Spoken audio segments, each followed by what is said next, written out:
बिस्मिल्लाहिर्रहमानिर्रहीम नहमदहू व नुसल्ली अला मुहम्मद रसूलुल्लाहि करीम। ये प्रॉब्लम इंटीग्रल कैलकुलस के डेफिनिट इंटीग्रल चैप्टर से है। Evaluate integration from 0 to π/2 log of 10x dx। तो सबसे पहले इसमें सोल्यूशन में इसको हम आई के को लिख लेंगे। I is equal to integration 0 to π/2 log of 10x dx। अब इसके बाद में यहाँ पर हम इसे एक प्रॉपर्टी डेफिनेट इंटीग्रेशन की, इसमें ज़ीरो होना लोअर लिमिट में ज़रूरी है।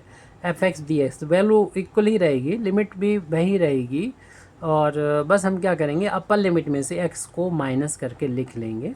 तो ये प्रॉपर्टी हम लगा रहे हैं, इक्वेशन नंबर 1 डाल देते हैं और हम इसमें जब प्रॉपर्टी अप्लाई करेंगे ये तब भी ये वैल्यू आई के इक्वल ही रहेगी। तो राइट हैंड साइड में तो चेंज कर लेंगे, लेफ्ट में वही रहेगा।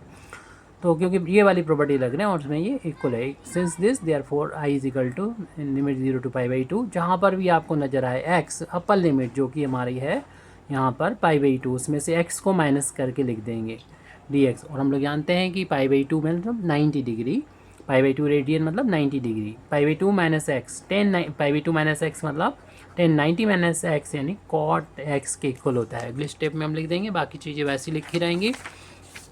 I is equal to integration from 0 to π/2 log of 10 π/2 minus X था तो ये cot x हो जाएगा, इस dx है। इसे इक्वेशन नंबर 2 डाल दें। अब इक्वेशन नंबर हम 1 और इक्वेशन नंबर जो 2 है इन दोनों को ऐड कर लेंगे, यानी लेफ़्ट में लेफ़्ट ऐड हो जाएगा और राइट साइड में राइट हैंड साइड जो है वो ऐड हो जाएगा।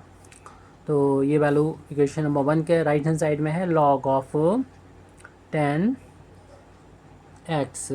dx, और इक्वेशन नंबर 2 के राइट हैंड साइड में log of cot x dx है। आई और आई ये ऐड होके 2 टाइम्स आई हो जाएंगे, और यहाँ पर इंटीग्रेशन 0 टू π/2 कॉमन लिमिट है, से बाहर ले लेंगे तो हमारे पास बचेगा log ऑफ, यहाँ पर हम डेफिनेट यानी इंटीग्रेशन की जो लीनियर प्रॉपर्टी है वो यूज़ कर रहे हैं, log of cot x dx, और इस तरीके से लिख रहे हैं इसको।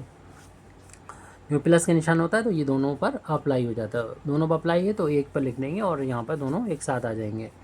अब हम यहाँ पर log की प्रॉपर्टी यूज़ करेंगे। log m plus log n की जो वैल्यू होती है वो log एक बार लिखेंगे, और अगर प्लस है तो m और n के बीच में इंटू लिख दिया जाएगा। इस प्रॉपर्टी का यूज़ करेंगे, देयरफॉर 2i की वैल्यू हो जाएगी इंटीग्रेशन फ्रॉम 0 टू π/2 log एक बार लिख देंगे, और ये 10x और cot x का आपस में मल्टीप्लिकेशन हो जाएगा।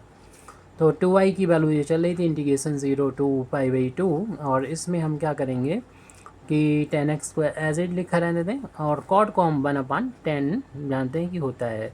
इससे क्या होगा, ये दोनों कैंसिल हो जाएंगे, 1 टाइम्स आ जाएगा यानी log 1 आ जाएगा। और हम लोग जानते हैं कोई भी बेस हो log 1 की जो वैल्यू होती है वो 0 होती है। Therefore 2i is equal to 0 to π/2। हम लोग जानते हैं कि ज़ीरो का इंटीग्रेशन यानी डेफिनेट इंटीग्रेशन जो होता है वो ज़ीरो होता है, और इनडेफिनेट इंटीग्रेशन यानी इसमें लिमिट नहीं होती, उसमें कांस्टेंट होता है वो ज़ीरो की इंटीग्रेशन, यहाँ पर ज़ीरो ही होगा। देयरफॉर आई की वैल्यू फाइंड करेंगे, ज़ीरो का इंटू और 2 का इधर इंटू हो रहा है, राइट हैंड साइड में ले जाएंगे तो डिवाइड हो जाएगी, तो आई की वैल्यू 0 की इक्वल होगी। आई क्या था, integration 0 to π/2 log of 10x dx था। इस तरीके से हमने प्रूव कर दिया, ये वैल्यू 0 के इक्वल आ गई। Thank you very much Indeed for listening me व आखिर दावाना अल्हम्दुलिल्लाहि रब्बिल आलमीन।